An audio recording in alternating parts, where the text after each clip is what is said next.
All right. I have Megan Hodges over here, the owner of MaidThis Richmond, here to interview her, tell the story of what's going on over here. Megan, what's up? How are you? Doing all right, Neil. What's All going on right. over there with you? I'm happy to have you and be able to talk to you today, but I'm also equally sad, if not more sad, because I won't be talking to you as much because you're exiting the system. So huge Right. bummer on my end. The most bittersweet decision I've made in a very long time. Yeah. So Megan, I wanted to hop on today and just ask you a few questions about your experience, about the shutdown experience, everything. So maybe let's get into it. So can you tell me back when you originally joined Made This? How'd you find out about Made This? What got you interested? When did you join? Just tell me the origin stories of Made This Richmond. Man, I found one of your tweets back in the days when Twitter Back, was Twitter. yeah.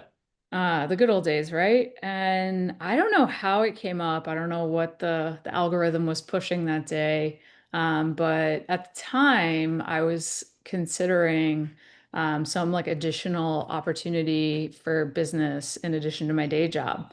Um, let's not bury the lead here.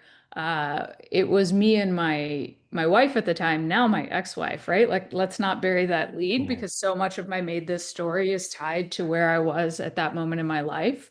And her and I were just considering opportunities for like different challenges and like what our life could look like if we put our energy into something um, and our money into something that could have like a real return for us as like a couple and a family. And that's maybe I was doing some research and told the algorithm to send you my way. But I was like pretty taken by something you wrote. Wish I'd taken a screenshot.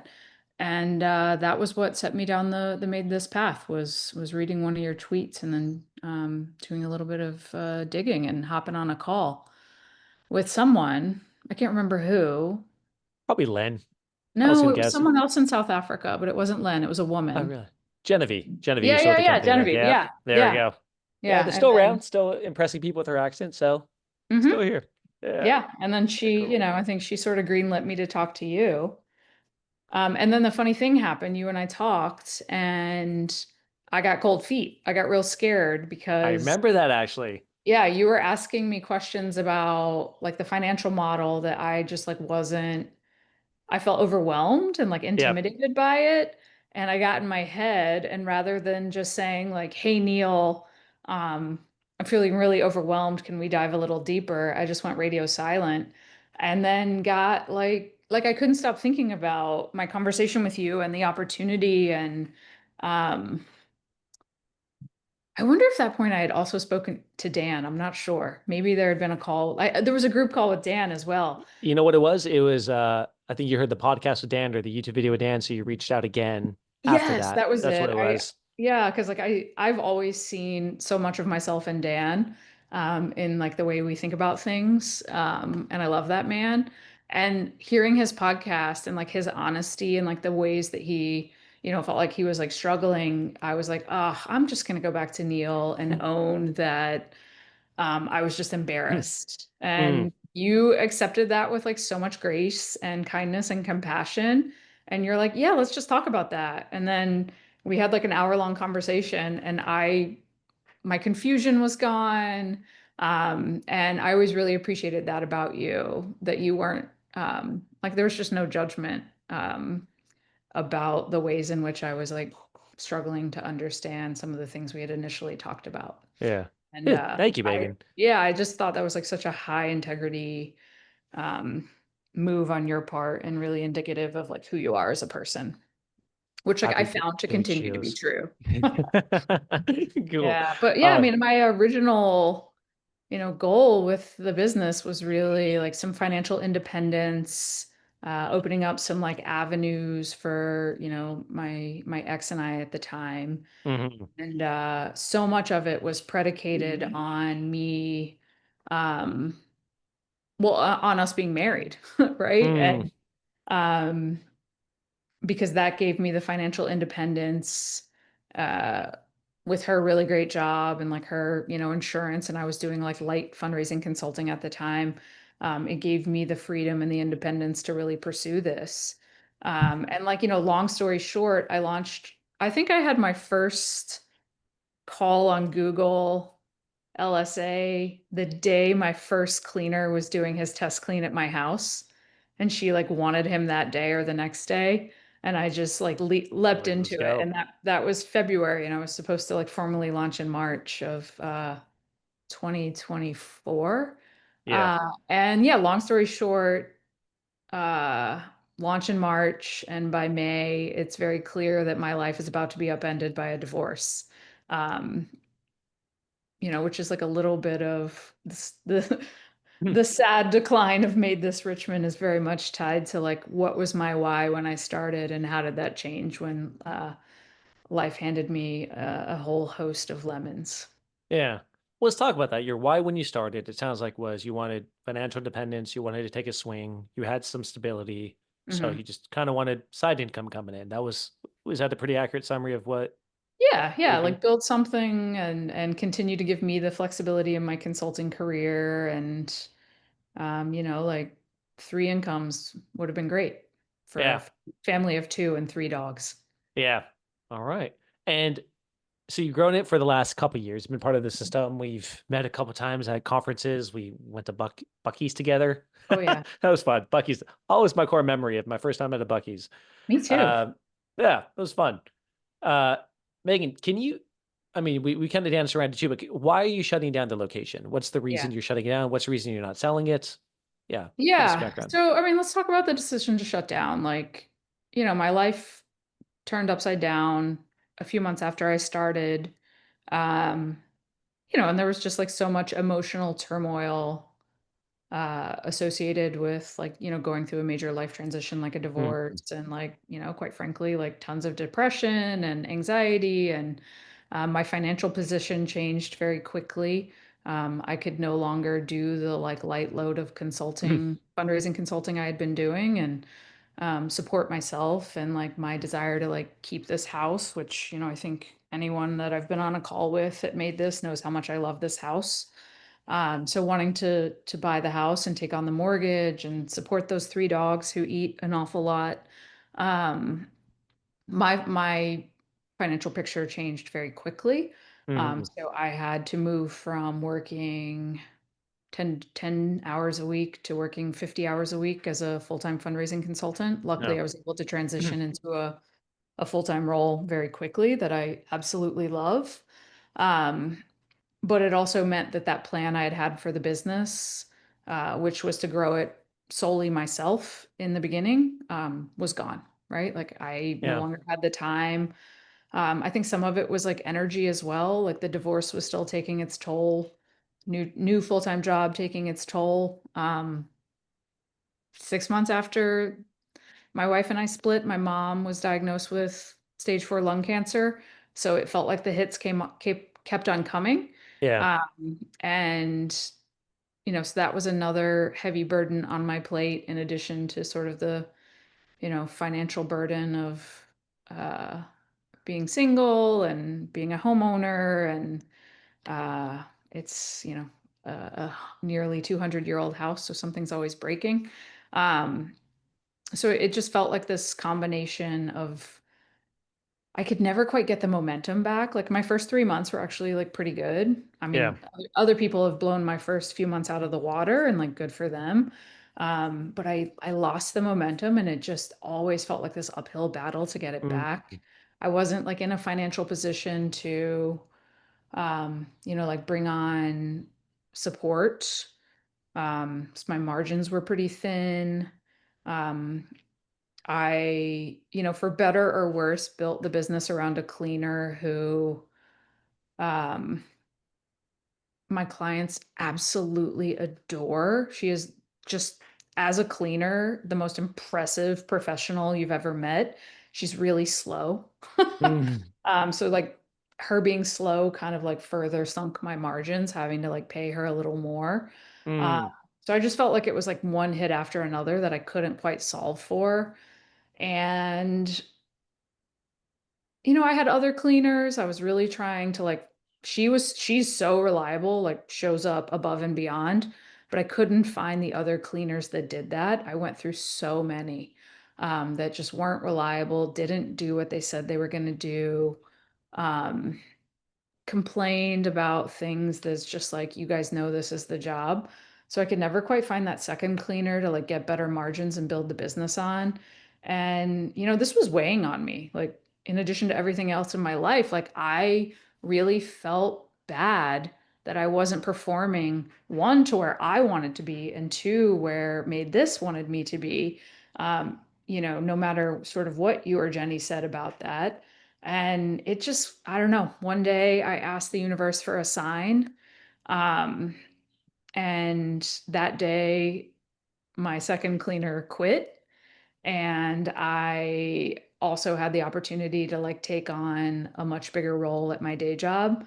That's, going to be more responsibility, more pressure, more of my time. And that was in the same day. And it's kind of Hmm. funny that when you ask the universe for a sign, like if it delivers two, you better listen. Yeah. And Megan, I think people listening to this might wonder, well, if you need more money soon, why didn't you just double down and build your business? Yeah. And I think we kind of danced over the answer in terms of like, is the beginning phases motivation, but would you answer that directly? Why not just double down and build your business then if you're looking for more profits? I mean, I considered it. I had like a big combo with Dan, like, holy shit, man, I'm about to have a very small income. And you know, because he sort of had a similar like come to Jesus moment when he was early on in his business about, going all in. And I think he told that story on the podcast really well. And I just did the math, and there was like no path as quickly as I needed it. So the only Yeah. opportunity really was for me to take this like full-time consulting job. And, you know, in a perfect world, maybe could I have done them both? Sure. Maybe some other version of me without The uh background stuff happening and everything. yeah, like, right, Yeah. like this emotional hangover from the divorce, mom being sick and being an only child and being, really responsible to help care for her. Is there a different version of me who could have did it? Maybe. Is there a different person that could have did it? I'm sure there is. It's just not Mm. me. Um, and sometimes when you make a decision and it's the making of the decision and saying it out loud that lifts the weight of the world off your shoulders. Like when I Yeah. finally had to get really honest with myself and you and Jenny that like I just don't think I could do this. Um, there was just this immediate relief, and like that was the sign to me of like, okay, you're doing the right thing. Like Yeah. I'm disappointed. Like I'm more disappointed than anyone, except maybe Jenny, that I won't be hanging out with her on Zoom and come into conferences. But yeah, I don't love to fail. And I don't Yeah. see it as entirely a failure, but I'm also, um, competitive enough and driven enough that like on some levels it is a failure. Yeah. Uh, but not entirely. And there's just that disappointment there, that Yeah. I have to reckon with. Yeah. But that's life.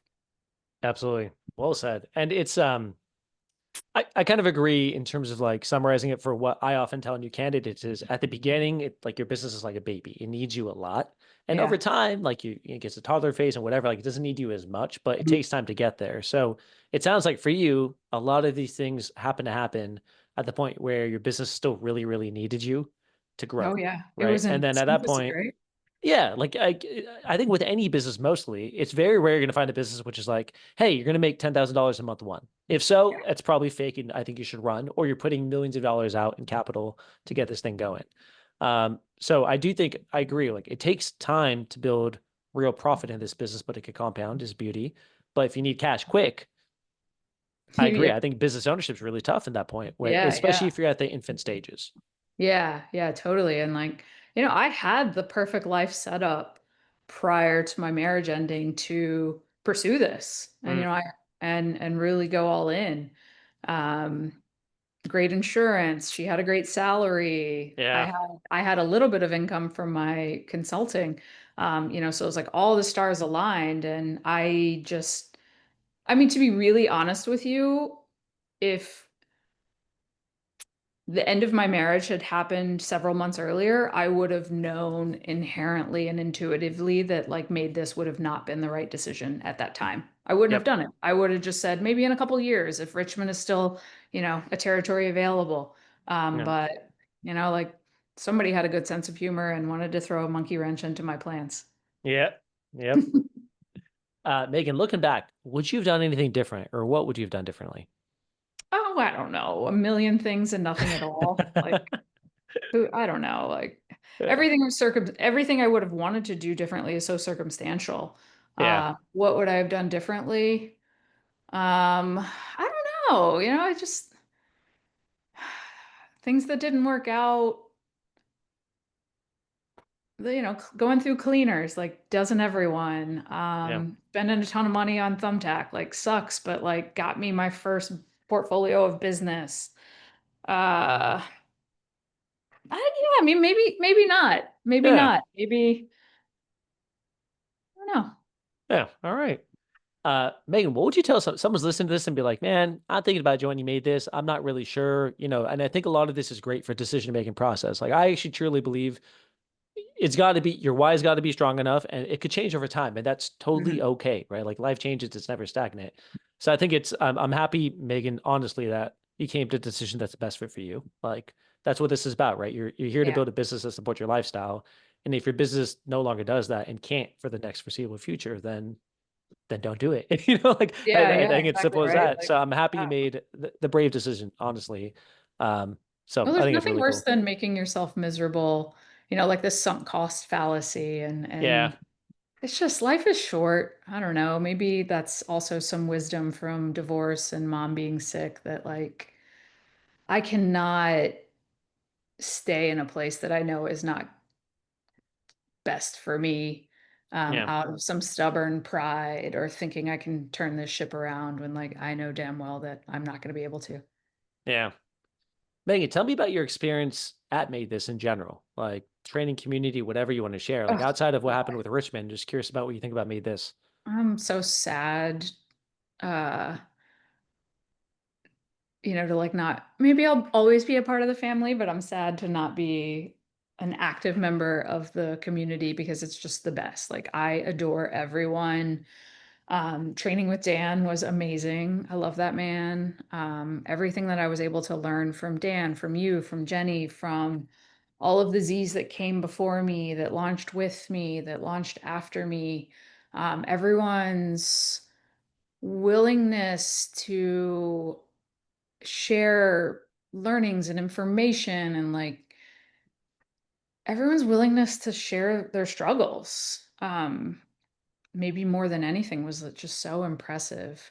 Hmm. This is hard. It can feel isolating. Uh, and yeah, the group of people and the level of support and integrity within the community is just blows my mind. I cannot imagine a better group of humans anywhere out there in the franchise world. Wow. I'm looking You at just you, gave me Chick-fil-A. chills. Yeah. We're coming for you, Chick-fil-A, right? Like, yeah, just like, oh God. I'm so people driven in everything that I do. Um, and I just was always and will always be impressed with the group of people that you've surrounded yourself with. Man, that truly just gave me many, many chills. So that's awesome. Megan, my favorite memories of you were definitely at the Made This live events. It's just so fun meeting everyone in person. Like we're in such a digital world, right? And this is a remote model where we're on Slack goofing around together. But when you meet in person, you're like, things become so much more real. You know what I mean? And you're like, Yeah. wow, we're all so different, but everyone's kind of the same in terms of Yeah. values and like everyone's a little bit quirky Yeah, we're all a and little weird. everyone's a little bit weird, right? Yeah. That's kind of who everyone is. Yeah. But for some reason, everyone still clicks. Like especially at Yeah. the conferences, everyone's just hanging out and like going out to bars or I hanging out know. at a restaurant, just chit chatting about deep stuff. So Yeah. that's always my favorite part. And I feel like Megan, you were always at the core of it. Like I see you at the table and then some deep conversation with Parv. I'm like, there goes Megan again. Like there she My is. brother Yep. from another mother far off. Yeah. The most Yeah. unlikely made this pairing of all time, perhaps. You guys need a sitcom. That's all I'm saying. Yeah, no, I loved connecting with everyone. I could like go down the list and just like tell you something cool or interesting about every person that has nothing to do with made this at all, but like about their life. And Yeah. Yeah, we all are a bunch of weirdos who clicked and like had a really good time with one another. And I'll Yeah. miss that a lot. Like I really Yeah. truly like I looked forward to those moments. If anyone out there is watching this and hasn't been to a Made This Live, it's so energizing and so fun and you take so much from it. And I highly recommend that everyone try to make it to one a year. Yeah, absolutely. I was gonna ask, what is a highlight memory or the best part about this system for you? I think I know the answer, which is the community, is what It's it the sounds like. community, Yeah. yeah. It's the goofballs and the sweethearts and like all the things I learned about folks and from folks and like having tacos at a mobile taco truck in Texas with a small crew. Um, Deep talks with Parov, giggling with Jenny, my mom meeting all of you when she Yeah, that was came fun. to Orlando, um, being a little competitive at Topgolf, Very and competitive. yeah, yeah, well, enjoying Topgolf. Mm. Not everyone is a golfer. Um, yeah, it's the people, and I met some amazing clients along the way. Like a couple of my clients I've met out in the real world and we see each other at events. I tried to lean as heavily as I could into like my participation in the LGBTQ Chamber of Hmm. Commerce here in Richmond and like being part of the LGBTQ community and like got to know some of my clients that way and like I see them out at like events, and that's really cool. And so like that's been nice as well. Like connecting with people in my community and getting to know more people in this town has been awesome. Cause like I've only been living here 5 years, which, like that's kind of it's getting to be a long time. But when I started this made this journey, it really helped me connect deeper in Richmond, as well as connecting with everyone at Made This as well. Yeah. Even my cleaners along the way, even the ones that ghosted or did God knows what, stole from people. Even meeting them and being a small part of their lives was important and meaningful to me. I love it. Last question I have for you, Megan. I think a lot of people watching this maybe are considering joining me at this. They want to start business for the first time. They're worried about what's going to happen if they get into it. They're worried about putting up money for this, worried about the experience, whatever. I'm Yeah. curious what you would tell someone if someone says, "Hey, I saw the interview, Megan. I'm asking you, should I join Made This? What do you think? Who's this for?" Yeah, like I don't think my story is like a cautionary tale just because I don't think anyone can predict the curveballs that life throws. Mm. Listen, I think it's really important to ask yourself if something fundamental shifted in my life in the next 6 months, would I be able to do this? And like maybe take stock of like, hey, a key driver of this for me is that I have a stable relationship. And like, take stock of that. Like, is there anything, is that foundation as solid as you think it is? Um, I don't know. Maybe if I'd asked myself that, my answer would have been a little different, or maybe I Mm. thought I was standing on more solid ground. So I think you look at your life holistically, and just ask like, if something major were to shift in my life, is this still something I can commit to? And like having that, understanding of like your financial picture. But I couldn't have predicted anything that really came up in my life. So I Yeah. really don't view it as a cautionary tale. So I guess if there's just anything anyone can take from this, it's to think about, if the ground underneath you moved very rapidly and changed significantly, what would that mean for you? Yeah. I love that. It's a good frame of reference. Yeah. Um, Megan, thank you much. Thanks so much for hopping on over here, sharing your You don't want story. to ask me why I'm not selling? Can you explain that actually? Yes, we didn't even Yeah. get to that actually. I know Yeah. the story and I totally You forgot know, to so, ask. yeah, Can you yeah, tell me why are you not selling instead of, yeah, what are you doing instead? yeah. So when you and me and Jenny talked, and you said, do you want to sell? I I'd given that a lot of thought. Like part of Hmm. my thinking leading up to the moment of saying like I really need to call this quits was like, who do I have a responsibility here to? And I Yeah. decided that I first and foremost have a responsibility to myself. I have had a very loyal cleaner that a lot of you have heard about, Yep. Araceli. Yes, it's the cleaner that once professed her love to me, um, but she's been loyal. and so hardworking. Like Mm, I just like her work ethic blows mine and anyone I know out of the water. And, some of that's financial responsibility. She's a single mom of two kids. She supports her family back in Honduras. A lot of the things we know to be true about especially cleaners from Central and South America, mm, the financial responsibilities they have for a larger family really came into play here, and I think contribute to her work ethic and drive. But she's been so good to me. Like she let me build a business that I could just count on her. Like her mm, clients, and she has a full load. Don't get me wrong. Like that woman is working 40 to 50 hours a week. I knew they were going to be well taken care of. So when I thought about, who do I have an obligation to, she was the second person that came to my mind. Um, she's not easy. She did profess her love to me. She is slow. She doesn't speak great English, which, you guys always warned us against. She's not mm. great at using the technology, which you also warned us against. But I was in a bind and needed a solid cleaner, and she was It literally, I worked. went through dozens, and she was the one that worked. So doesn't speak English, really slow, won't use the tech appropriately. So it's a very high energy lift to keep her Hmm. running. It requires a Yep. lot of hands-on. My fear is that if I were to sell the business, the next person who come in wouldn't put up with her. Yeah.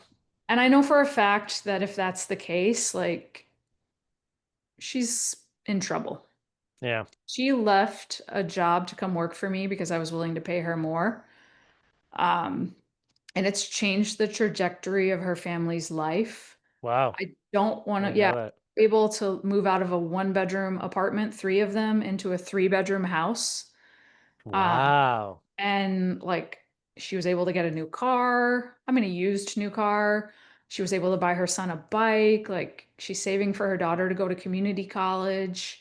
Um, the trajectory of their life changed, and I just knew deep down that I couldn't jeopardize that. Mm, Um, I would rather me lose out at this point than her lose out because my trajectory and like my ability to make money in life is great with my day job and mm, like getting better every day. Hers, if I were to disappear, she'd really be at risk. And that was my primary reason. So I have handed over her full book of work to her. Her 40, 50 hours a week. Her clients love her. So it was a no-brainer to hand that over to her with the support of her daughter, who does speak English, mm, thank God, mm. to maintain those clients and maintain her income. And that was like my key driver in that decision. I thought that was a very unique and very cool thing you did because you told Jenny and I that you wanted to do that as opposed to sell. And like, look, your business had value. There, you could have Yeah. sold it. But I when you couldn't told us you sleep at wanted to, night though. yeah, yeah, Like I'll find that money somewhere else, whatever I could have sold it for. Like yeah, I don't know, I'll find it somewhere else in my job, in growing my day job business. yeah. But I could not have done that to her. I wouldn't have been able to It sleep. kind of makes it seem like, I mean, you went through this experience, you started, made this, it didn't work out as you want, but like the fact that you probably changed the trajectory of an entire family. Like It's sometimes I amazing. think we don't put as much stock into the lives that you can change in business ownership, whether it's made this or something else, just by employing someone, by treating Yeah. them well. Like it changes a lot of lives. Yeah. Yeah. I mean, their prospects in life are a lot different. Now she's gonna have even more money in her pocket. So Yeah. I don't know, like I'll be okay. I'm a white woman in America. Like I got a lot going for me Yeah. and I have a great day job and that company is growing and I don't know, I couldn't turn my back on her and I couldn't take the prospects of her better life away for me Yeah. to gain a little bit, you know? Yeah. It Well wouldn't have said. been a big gain for me in the long run and for her it's life-changing and I don't know, like maybe we all should be happy about that, right? Like you, me, and Jenny, like Yeah. the decision for me to walk away is like having these amazing repercussions for this really amazing woman and her kids. Yeah. So, Absolutely. Yeah. yeah. Oof. Well, Megan, I said at the beginning, I'm so sad that I won't be able to see you as much, but you are still part of the May This Mafia. we will be seeing Thank each you. other in person again for sure. If I'm in Richmond, I'm crashing at your place. So I'm it's coming to happening. LA. I'm gonna come meet the baby and hang out with Welcome. y'all. Yes, you'll be babysitting for sure. Everyone has an open invite if they're ever passing through Richmond. Love the Well, Made I'll This take you up on family. that one. Yeah. Yeah. Well, Thank thanks you. for hopping on, Megan. Thanks for sharing your story. Absolutely. I'll see you soon.